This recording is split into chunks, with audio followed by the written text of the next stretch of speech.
Hey guys, I am so glad to be with you. Good to be back together again. Good to see you. My name is Lee Kelso, and I am so glad that you guys came back to check out what's going on with our project. Now, the last video I posted to the channel had to do with the complete and total teardown of the engine of my 1994 Saab 900, and it's been, several weeks since then, and lots of people have been asking for an update, asking, how's it going? Is the car back on the road? What's happening? Well, we're going to cover all of that for you tonight. You're going to learn some pretty stupid things that I did in this process. You know, I'm a rookie mechanic. I've never done anything like this before, and that's really part of the focus of this channel. So if we haven't met, it's good that you know what I do is try to encourage people to get out in the shop and start working on their Saabs. So we've been following the progress of the teardown and rebuild of the engine in my 1994 Saab 900 commemorative edition. And I'll just jump right ahead. For those of you who don't have the patience to wait and kind of stick it out with us here, let me tell you what's going on. The car is now back on the road, and the engine it's running pretty well, actually. It's not perfect. It's got some issues, and I did make some major mistakes along the way. But here she is, and while the engine was out, and I cleaned a few things and polished a few things and sort of took care of some business there. It was time to do all that. And there it's up and running. But if you listen closely and you watch, you'll see that it's trying to figure out its idle speed. You know, Saabs are notorious for having kind of a variable idle. And this one, when the RPMs are up, runs really well, but when you let it drop back down to idle, it can't decide where it wants to be, and it chugs along. There it is, hear that? Chugs along about 500 RPM and tries to die. But we'll get that figured out. There's a vacuum leak or something someplace, and we'll get that figured out. There are some other problems that we have to address, though, and we'll explain those and walk through those as we go through the course of the evening. And if you're going to dump out early on the live stream, don't blame me. I know you got things to do. We've got probably about 20-25 minutes worth of content to share with you here. Let me let you know that the next video we post on the channel is going to be one that a lot of people are concerned about, and that is working on their clutch. So we're going to show you just how you go about changing your clutch and all the steps along the way, a special tool that you're going to find very helpful, and some other things. Did a clutch video earlier, and it's been one of the most widely viewed on the channel, so we'll try that again, and I'll bring you guys up to speed on all of that. Okay, so let's get into the backstory on this car before we start getting into why I had to tear it all down, not once, but twice. Had to tear the engine down and rebuild it twice because of something stupid that I did not do. And I'll tell you about that in just a second. Okay, so the story on this car is it was found at the edge of a junkyard outside of Indianapolis, and a buddy of mine recovered this car, and after I had a mishap that caused the destruction of another one of my Saabs, he was good enough to sell it to me. So this car is, as I said, a 1994 Saab 900 commemorative edition. It is number 91 of the last 500 built for the U.S. market. Had about 130,000 miles on it when I got it, and it was in decent shape. It ran well enough. Perry Ellington is the guy who helped rescue it there, and he got it running and then sold it to me, and I started some work to bring it back into shape. And it ran pretty well once we got things up and running, and man, I just beat the snot out of this car. So yeah, it's 26 years old, but you know, I drive these cars pretty hard, and and that's what I think probably played a key role in the problem. Listen to this. Yeah, did you hear that? I think that was the fuel cutoff coming into play because I was so deep into the throttle there that it was hitting, bouncing up against the fuel cutoff instead of a rev limiter. It has the fuel cutoff. So there you go. That's the car on the road. And then since I had been driving it so hard all the way through the summer, I blew the head gasket. And man, I let it sit through the winter. That was a big mistake because I did not drain the engine. And what happened was coolant accumulated in cylinder number 1. So by the time a buddy named Ted and I got around to lifting the head off, look out! It's raining. yeah, well, yeah, we found a pretty serious problem. Wow. Yeah, wow indeed, Ted. So the inside of cylinder number 1 was coated and stained with a lot of just junk. And that was bad enough, but could probably have been cleaned up. However, once we got looking at it real close, we found a bigger problem. The coolant had pitted the cylinder wall. There, you can see it right there. There's some of that pitting. And the problem there is there's no way you're going to get a good seal. The compression rings are just not going to seal up tight against that. And so this engine would probably never have good compression and leak in oil and smoke and have a bunch of other problems. So what do you do with that? Well, the thing to do was to take it out and have the block either honed and get rid of that imperfection, or bored out, make the cylinders larger, just grind away that pitted area. So that led me to pull the engine for the first time. Pulled it and then stripped it all the way down. You can see a video of that. It's on the channel where we tear the engine apart, and I take it all the way down to the naked engine block.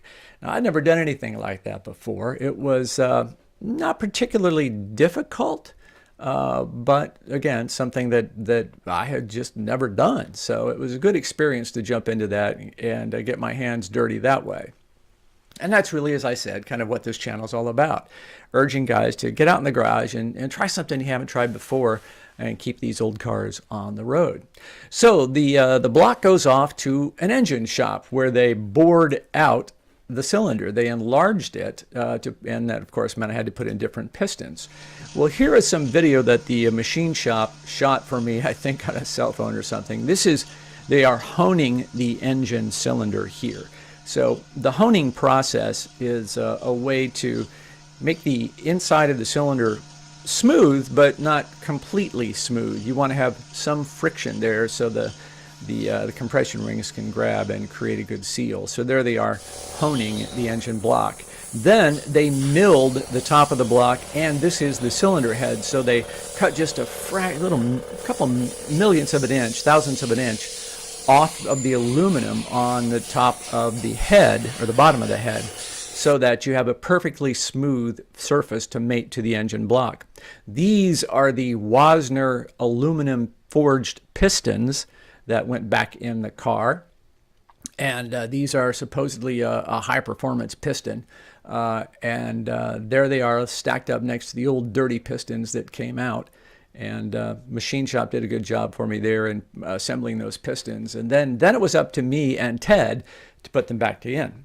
Now, Ted's a hot rod guy. He's built drag cars, race cars, and muscle cars all through his life. And I've never done anything like that. So I was really glad to have Ted's help getting this all back together. And so as you can see here, the block came back from the shop. I had painted it and cleaned it up a good bit. And there's Ted laying the crankshaft back in. Now, the machine shop polished the crankshaft for me, and we tested it and found that it's all within the specs. It was close to the edge, but the advice of the machine shop is go ahead and run it. It'll be fine. That's me putting some assembly lube on one of the bearing caps. So the bearings that came out of this car were in good shape. They showed no scoring signs of wear or anything, but I replaced them. You know, it's just a prudent thing to do. So there you are, laying the cap back on one of the pistons. And there we are, torquing down to torque spec the pistons. One more to go. One more to go. You just heard Ted say there. So with the 4-cylinder, yeah, it's not all that hard, right?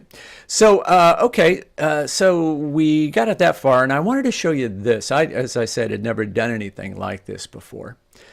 So this is Ted showing me how to prep the pistons to mount the rings and get them back in. So we've got the rings on the piston there, and he soaked that in oil, and then put the ring compressor device around it, and So what that does is you've got a couple of compression rings and oil scavenge ring. I think there's 3 on these pistons, and there we are. So you set the compressor right over the opening of the piston on the block, and get it all square. That's very important. You want these; they only go in, tolerances are tight.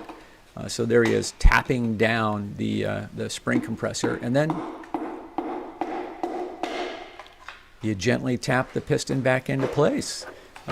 Looks pretty straightforward, and I guess it is. So I had to do that myself without Ted's help a little bit later, and let me explain why.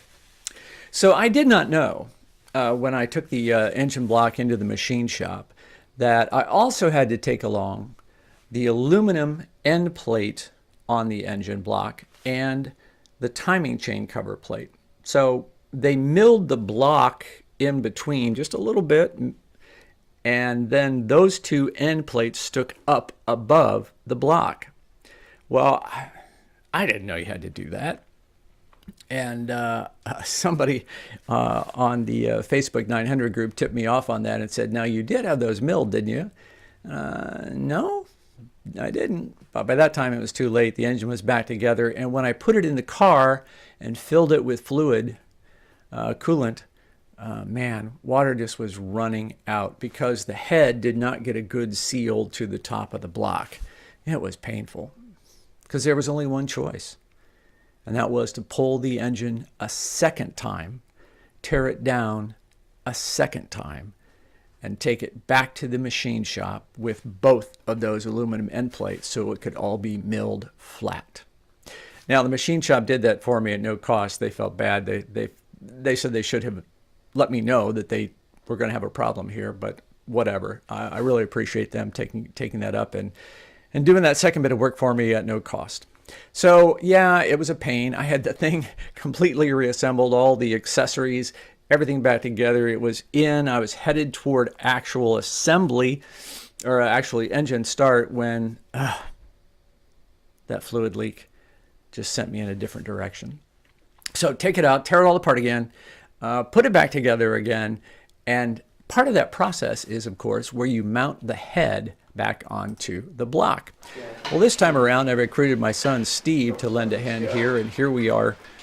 So put the head gasket back in. This is where it all started, right? Needed a new head gasket. So it's got a new head gasket in place, and here we are mounting the head back onto the engine block. That head's heavy, I don't know, 45 pounds, something like that, I don't know. The machine shop not only milled it, they also reseated all of the valves, changed the valve stem guides and other things. So the head, totally clean and fresh and ready to go back in. So we get the head mounted there. It's all looking good. And then you start the process of torquing it down. And, you know, I've used the Bentley manual, the Saab Bible, the Bentley manual. And there's a very specific procedure you go through for that. You have to torque it down, to, of course, to a specific value. It's a 2-stage. You torque it down this far, and then you go around a second time and torque it down, I think, to like 88 foot-pounds, I think is about right. And there's a specific sequence you're supposed to do that in, so we followed the rules on that one. Okay, so now the cylinder head is all in place and torqued down. Then what comes next is you have to set your valve timing. So this is a process by which you set the engine to top dead center. There's a mark on the flywheel that'll get that done, that guides you. And then you mount the chain gear there, the cam gear, and it's got to be, you know, tight and in place. And once you get that lined up correctly and top dead center lined up correctly, there are some marks on the actual cams that have to line up, and so you know what then is everything is timed together. The cams tied together with the rotation of the crankshaft, and that way you're not going to have valves hitting pistons, because, you know, this is an interference engine. And so what we do is put a wrench on the crank bolt there and turn the engine over a couple of times just so you can be sure that the timing marks all line up. And they did, and so we got that all set. It's a complex. It's complex. It's a detailed procedure that Bentley tells you about pretty clearly, and if you follow the rules, follow the instructions, it's really not all that tough. That is something that I had done before when I had changed a head gasket on another engine. So that was all up and running. So we got that together, and then it was just a matter of reassembling everything, attaching all the ancillary devices, the alternator, the water pump, the power steering pump, exhaust manifold, the intake system. All of those bits and pieces go back together. And, by now, I have done this a few times, so I kind of knew my way around. It was interesting. The second time I had to pull the engine out, because everything was loose. I mean, well, it was not rusted, corroded. It had been apart once before and cleaned, right? I was able to pull the engine that second time by myself in 3 hours. So it's something I'm not proud of being skilled at, but I think I've gotten there. And while the engine was out, I used that time to clean out the engine bay, of course, scrub it down real well, do a little painting. This is not going to be a show car. That's not the point. It's never going to win concourse. It's just I wanted it to be a reliable summer driver for my wife and I to enjoy. And we're getting closer. We're almost there. So I changed, while this was all apart, I pulled off the front suspension and changed all the control arm bushings. Put in a newer steering rack, changed the ball joints, tie rod ends, all that stuff.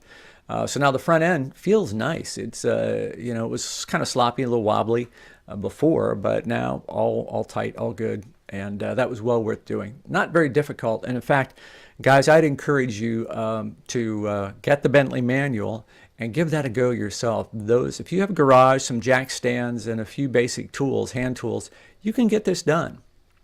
These are the suspension work particularly is something that I encourage you not to be afraid of. You can do that. You really can.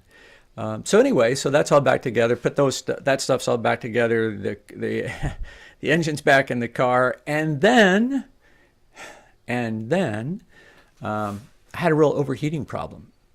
Don't know what that was all about, but there was definitely exhaust leaking into the cooling system. So did I screw something up in putting the head gasket back in place? So again, guys, not proud to admit it, but I lifted the head off a second time and put in a different head gasket. Did that while it was in the car. Didn't have to pull the engine again, but that was lots more hours of work. But I learned again that, that is a job that you can do yourself. And again, you can do it with the engine in the car. It's a lot of time and some effort. But if you follow the Bentley manual, you can get that done yourself. Head gasket change on this car, not the worst thing in the world to have to do.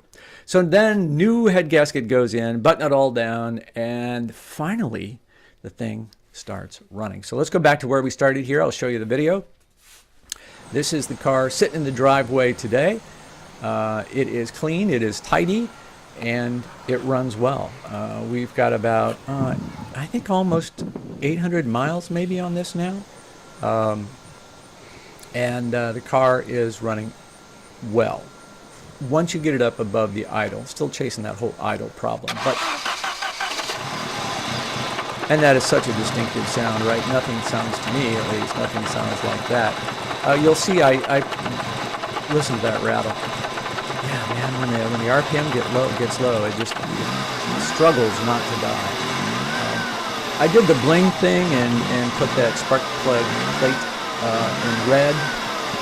That may go back to black. I haven't decided on that myself. See what's going on with that. But there you go. That's what's happening. Yeah, listen to it. But like I said, once you get it up into the RPM range, once it's out on the road, it runs well, makes good power. The turbo is performing as it should. It's all looking good. Once I get that idle thing worked out, like I said earlier, it can't decide whether it wants to be between 500 or 1,000 RPM. Now what I'm showing you here is the other problem I have to chase. Look at all that oil collecting in that cross member, huh? I've got an oil leak to chase. Now one of them I know specifically is dripping out of the oil return tube at the bottom of the turbocharger. And so I know exactly where that one is. And this other one, man, I don't know. But it's a pretty good engine oil leak. But I'll chase that down, figure it out. We'll get it sooner or later. I'm not too concerned about that. And so that is the story of a guy who doesn't really know what he's doing, tearing an engine apart, and with the help of some buddies, the Facebook group, and a lot of people who know more about Saabs than I do, was able to get that thing back together, and it is back on the road for us to enjoy this summer. So there you go, guys. I am watching if you got any questions, be happy to answer those for you. But I do hope that you'll drop by the channel and learn a little bit more about your car. That's one of the things that we try to do around here, is teach people what I learned through trial and error. And that's really how it goes. Get that Bentley manual out, be fearless, and just get after it and be amazed with what you can do. As I said, the next video coming up is going to be showing you just how you can put a clutch back together in these cars. And because of the way Saab designed the car, it's really easy to get to the clutch. There's some work involved, but again, nothing you can't do without simple hand tools, except for that special little spacer wire that really makes a huge difference. So in this video, we'll be showing you how it all comes apart, and the various components, and then how to put it all back together. So that'll go up on the channel here in, I don't know, a week or so. We'll get that up there for you and continue to make good progress on getting this 900 back on the road for what's left of summer. All right, thanks for dropping in today, and sure enjoyed chatting with you about the progress on the car. It seemed a more efficient way to do it than trying to putting it into one long video. Decided let's just get it done this way. Hope that was good for you as well. Thanks, guys. Look for the latest video that goes up on the channel pretty soon, and I will see you. And as I often say, get out in the garage and get yourselves dirty. Take care.